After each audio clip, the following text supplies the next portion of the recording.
Có lẽ tạo hình nhân vật robot hoạt hình này của các nhà hàng pizza Chuck E. Cheese đã không còn quá xa lạ đối với các trẻ em và người lớn ở Mỹ.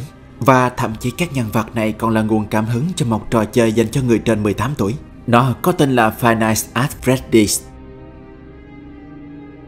Không biết có phải là sự trùng hợp hay không, nhưng trong khi đến nhà hàng pizza Chuck cùng với đứa con trai, một người phụ nữ có tên là Gina đã vô tình quay được một khoảnh khắc lạ khi cô ghi hình lại những mô hình robot ngộ nghĩnh này.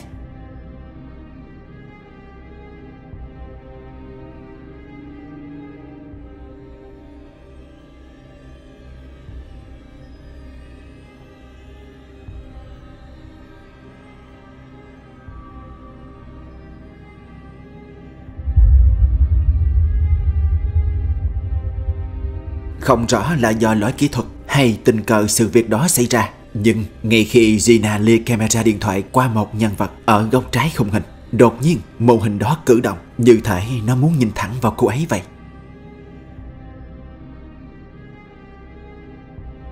Sau khi video được lan truyền, một số người cho rằng sự việc xảy ra chỉ là do sự cố máy móc bên trong, và vì xảy ra đúng lúc đúng thời điểm Gina bước ra nên câu chuyện trở nên kỳ lạ mà thôi. Và cũng không loại trừ khả năng các robot này thường được lập trình chuyển động theo các khung giờ định sẵn, hoặc có thể dựa trên một kịch bản trước khi trình diễn.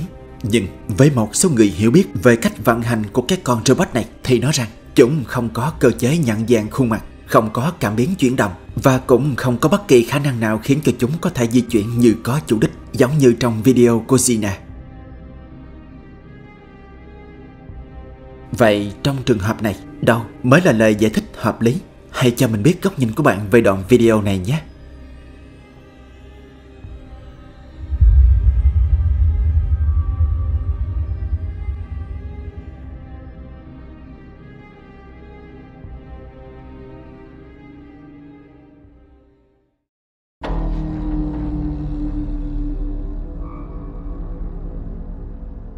Noe, một thanh niên người Mỹ, nói rằng mình từng sống bên trong một ngôi nhà cổ bị sở hữu ở Lancaster, Nam Carolina.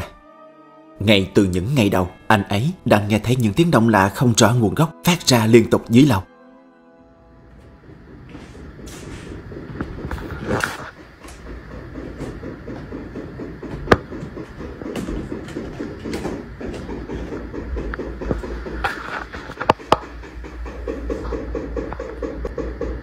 Hello? If you can hear me, please stop. Why are you going faster?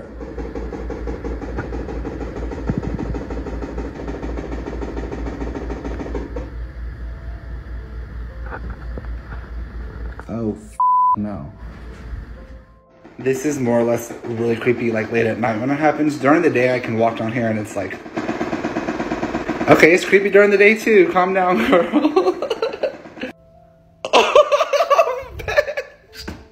Noe kể rằng ngôi nhà đã từng là nơi sinh sống của một gia đình họ Hút, nhưng không may họ đã gặp một sự cố đáng tiếc. Judson Hood, the original homeowner of the house, built in 1887. So I went on Ancestry, I go and pay the $19.99, whatever fee it was, and I get all of this dude's family tree information. But pretty much this document up here talks about Judson Hood's death. As it would turn out, Judson was not the only one that died in this house. In fact, every single family member died. Mary Pogue Hood, his wife. Noe càng cảm thấy lo lắng hơn khi anh biết được một chi tiết, đó là người vợ của Justin, Mary Hood, đã qua đời ngay ở cái nơi mà trước đó anh ta thường xuyên nghe thấy những tiếng động lạ. So all that knocking sounds that you hear in the previous videos mostly occurred right here at the bottom of the stairs, and that turns out to be the location where Mary fell down the stairs, was immobilized, and then eventually died. Thời gian trôi qua, Noe cũng quen dần với những điều kỳ lạ ấy, nhưng có điều anh không thể nào cảm thấy dễ chịu mỗi khi nghe thấy những tiếng động này. Mary.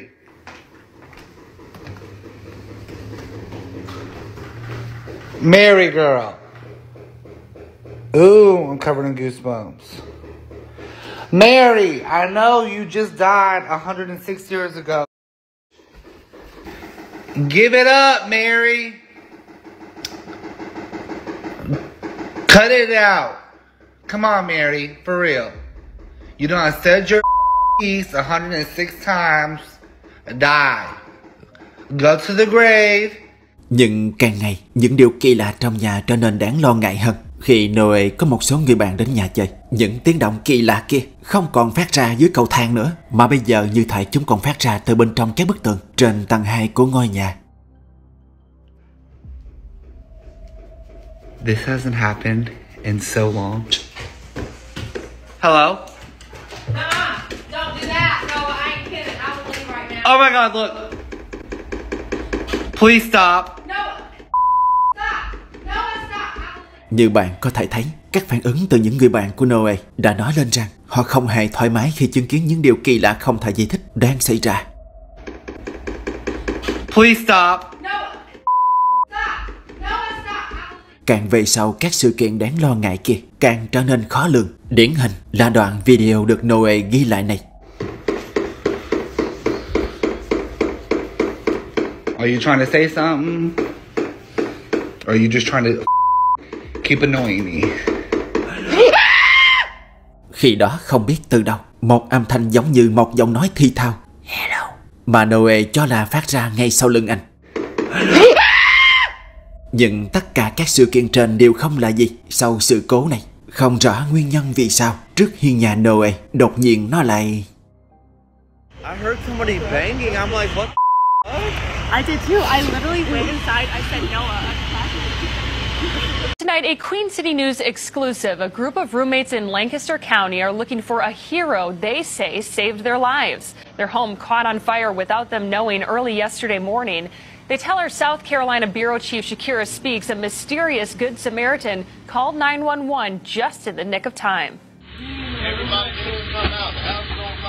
Those are words you never want to hear, and the roommates say if it weren't for someone driving by, they would have never heard those words either. Homeowner Noah Heaton says it was a normal night for him and his roommates as they were all preparing for bed, but they weren't prepared for what would happen next. I woke up at about 1 a.m. with my roommates yelling at me, thinking someone's breaking in the front door. The sounds they heard were from the Lancaster County Fire Department urging them to get out of the house. So barefoot and in pajamas, they got outside, only to see firefighters already tackling the fire on the second story. And that's when I saw our handmake outdoor rug up in flames. This is left after the fire. Heaton says officials still don't know the cause. Love you guys. Oh, yeah. I really am so glad we're okay. That's for... Each roommate attributes their luck to guardian angels. Vì quá chán nản ngôi nhà nên Noe đã bán và chuyển đi nơi khác. Nhưng câu chuyện đó vẫn chưa thật sự kết thúc, bởi trong khoảng thời gian 1 năm sau khi anh ta rao bán căn nhà, lại có chuyện không hay xảy ra khiến cho nó bị phá hủy hoàn toàn.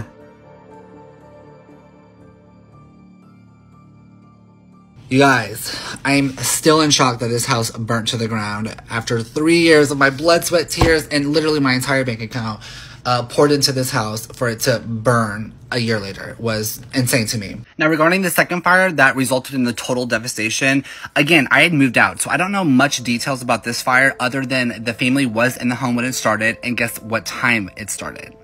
3 a.m. Rất may sau sự cố đó không có thiệt hại về người. Và có thêm một chi tiết chưa được xác thực. Đó là theo lời kể của lính cứu hỏa thì sự cố đáng tiếc kia xảy ra vào khoảng 3 giờ sáng. Đúng như lời Noe đã nói trước đó. Và cũng theo lời của cảnh sát trưởng địa phương cho biết nguyên nhân của sự cố này vẫn chưa thể tìm ra. Vậy rốt cuộc tất cả các diễn biến trong ngôi nhà là một chuỗi sự kiện có liên quan đến nhau hay chỉ là những sự cố trùng hợp ngẫu nhiên? Bạn nghĩ sao?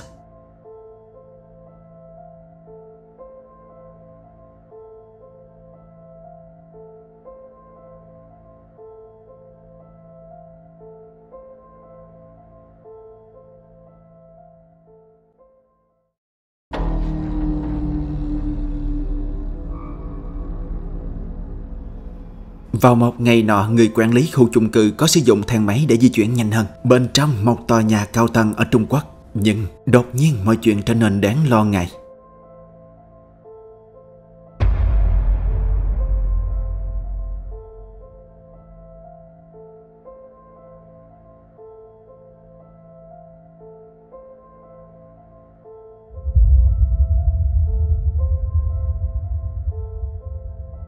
Bất ngờ thang máy phát ra tiếng động lớn, như thể nó đã va chạm với một thứ gì đó, khiến người quản lý ngơ ngác, không biết chuyện gì đang xảy ra. Và cùng lúc đó thang máy dừng lại. Sự cố diễn ra bất ngờ, nhưng may mắn là người quản lý không sao. Anh ta đã mở cửa và bước ra khỏi thang máy ngay sau đó. Tuy nhiên, còn có một điều gì đó kỳ lạ hơn. Không lâu sau khi thang máy gặp sự cố, đã có thứ gì đó xuất hiện. Người ta nói rằng nó giống như là một bàn tay nhợt nhạt, hoặc có thể là một ngón tay dài màu trắng đang vươn ra như muốn chạm vào người đàn ông kia. Nhưng số khác thực tế hơn thì cho rằng vệt sáng kia rất có thể chỉ là sự phản chiếu ánh sáng từ màn hình điện thoại của người đàn ông kia mà thôi. Tuy nhiên, nhiều người phản bác lập luận này vì vị trí của thứ kỳ lạ đó và sự phản chiếu của người đàn ông không trùng khớp. Nói cách khác, vệt sáng kỳ lạ kia xuất hiện ở trên, còn vị trí phản chiếu của điện thoại lại ở dưới, thấp hơn đáng kể so với vị trí xuất hiện của thứ kỳ lạ.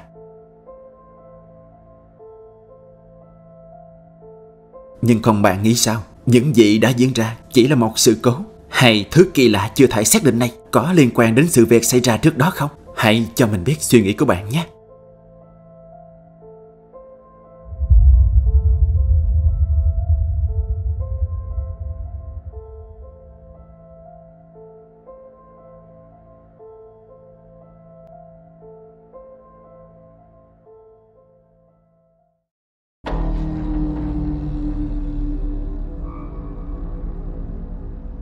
Đã hơn nửa năm trôi qua, nhưng cảnh quay này vẫn thu hút được nhiều sự hiếu kỳ bởi những gì xuất hiện trong video. Nó rất lạ. Được biết, cảnh quay được chia sẻ bởi một cô gái có tên là Sienna. Cô cho biết người dì đã gửi cho cô đoạn video này, và đứa bé kia chính là con cô ấy. Điều đặc biệt là người dì của Sienna không hề thấy điều kỳ lạ. Chỉ sau khi chính cô gái gợi hỏi, cả hai mới thật sự lo ngại về sự xuất hiện không rõ nguồn gốc ấy. Xem nha.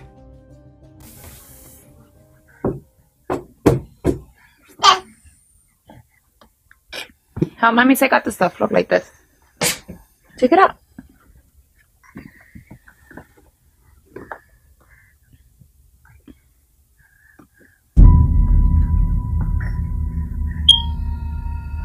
Come on.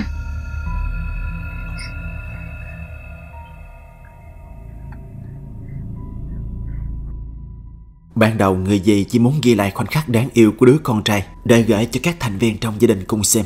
Và Sienna là người đầu tiên được xem video, cũng là người phát hiện ra thứ kỳ lạ thoáng qua trước camera này. Vì thứ kỳ lạ không thể xác định kia di chuyển quá nhanh, nên trong thời gian thật người dì của Sienna không thể thấy, có thể do cô ấy không kịp để ý. Một số người cho rằng vệt đen kỳ lạ kia rất có thể được tạo ra bởi một con vật nào đó chạy nhanh qua camera, một con chó chẳng hạn. Và vì khoảng cách quá gần nên camera không thể lấy nét được nó. Kết quả cho ra là một vệt đen không rõ hình dạng như vậy. Và cũng không loại trừ khả năng chính người chia sẻ video đã cố ý nói khác đi những gì thực tế xảy ra, nhằm tạo ra một bối cảnh khó giải thích để kích thích trí tò mò của người xem. Bên cạnh đó cũng có không ít người cho rằng nếu đúng như những gì người chia sẻ video nói trước đó, thì giả thuyết về một con vật nuôi chạy qua không còn hợp lý. Vì nếu đúng thì người dì đã nhận ra ngay khi vệt đen thoáng qua. Thậm chí có người nói rằng khi tôi chậm và xem kỹ từng khung hình, họ nhận thấy dường như đó là bóng của một người, nhưng không thấy rõ phần đầu. Bạn nghĩ sao? Có phải tất cả là một trò đùa, hay thật sự đã có một thứ gì đó thoáng qua mà người dì của Sienna không thấy? Và theo góc nhìn của bạn, đây có thể là gì?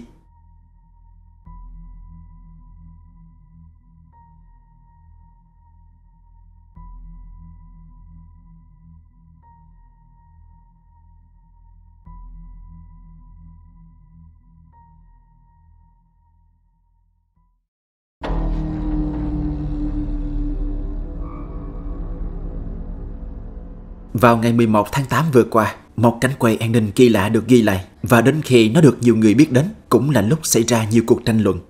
Lúc bấy giờ đã hơn 8 giờ tối, chiếc camera trước nhà của một gia đình đã ghi lại cảnh tượng sau đây. Xem nha. It is freaking creepy. 8:41, somebody knocks on the door, and then, hold on. Check out their outfits. They're wearing two different dresses from what they were wearing. Is nothing compared to what they were wearing. And we saw them. They had polka dots. They had the dresses from go the... back to the other one. We literally just saw them and they were wearing... And like, go fast forward, like it changes color. Watch, go fast Right forward. As soon as they right get over there out of our porch. What the heck is this? Is this at 8:41? Look, they have And they said they were missionary, you know. But missionaries don't come at 9 p.m. though. That's I asked them, you know, that, you know, it's late. And they left. And they said, I'm sorry, not trying to be rude. Được biết, video gốc được chia sẻ bởi một cô gái trẻ người Mỹ có tên là Lizzie. Cô cho biết hai người phụ nữ trong video có thể là hai nhà truyền giáo, nhưng sự xuất hiện của họ không lạ bằng trang phục mà họ mặc trên người. Ban đầu khi họ chưa bước vào hiên nhà, màu áo và cả kiểu áo cũng hoàn toàn khác. Đây cũng chính là điểm bất thường khiến cho nhiều người tranh luận. Một số người cho rằng những gì được cho là kỳ lạ kia chỉ là sự cố kỹ thuật. Có thể nguyên nhân chính là do camera đã bị lệch gam màu hoặc đã tự động chuyển sang chế độ ban đêm, khiến cho màu áo của họ khi hiển thị trên camera này không còn chính xác như ban đầu.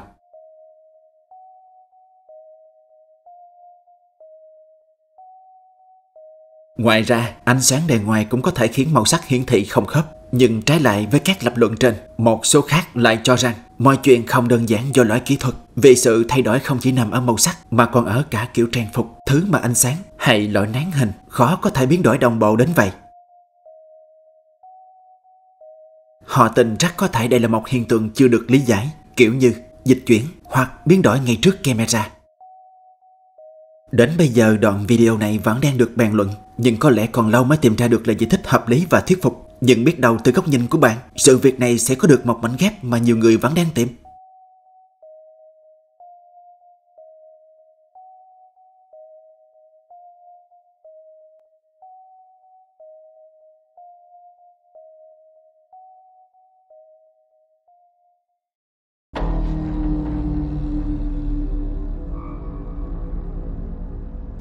Vào một đêm tháng 9 năm 2022, một gia đình đang thư giãn trong phòng khách thì đột nhiên họ bị cuốn vào một sự việc kỳ lạ. Lúc bấy giờ đã hơn 9 giờ tối, Rennie và gia đình phải bỏ ngang mọi thứ để đi nhanh ra cửa chính kiểm tra gấp. Vì không rõ nguyên nhân, nhưng cái chuông treo trên tay nắm cửa trước nhà cứ bị rung lắc kêu vang liên tục. Ban đầu họ nghĩ đang có ai đó bên ngoài cố tình quay phá, nhưng những gì diễn ra họ không thể lý giải.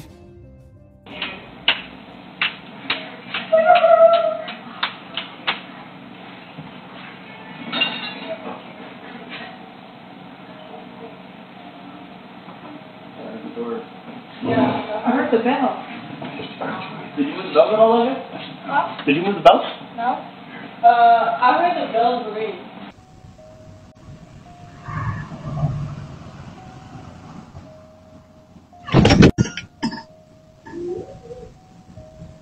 Họ không thể giải thích chuyện gì đang xảy ra, vì khi kiểm tra góc quay bên ngoài, ngay thời điểm tiếng chuông vang lên, rõ là ở đó không có ai cả.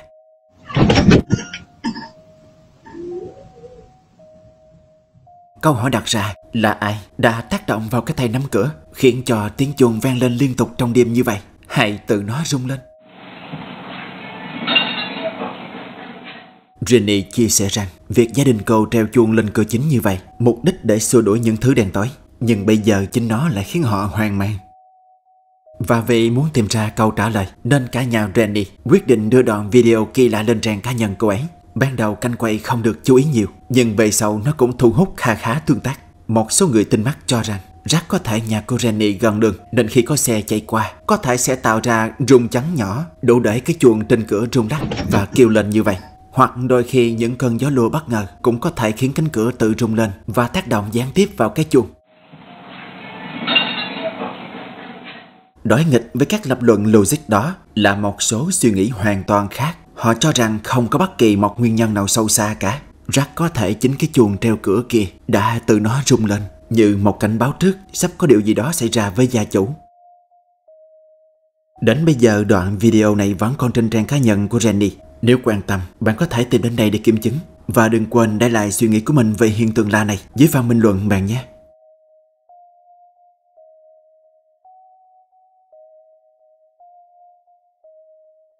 Nếu bạn thấy những phân tích này hữu ích, ngay trên màn hình bên trái là playlist với những video cùng chủ đề. Hãy chọn vào đó để khám phá tiếp.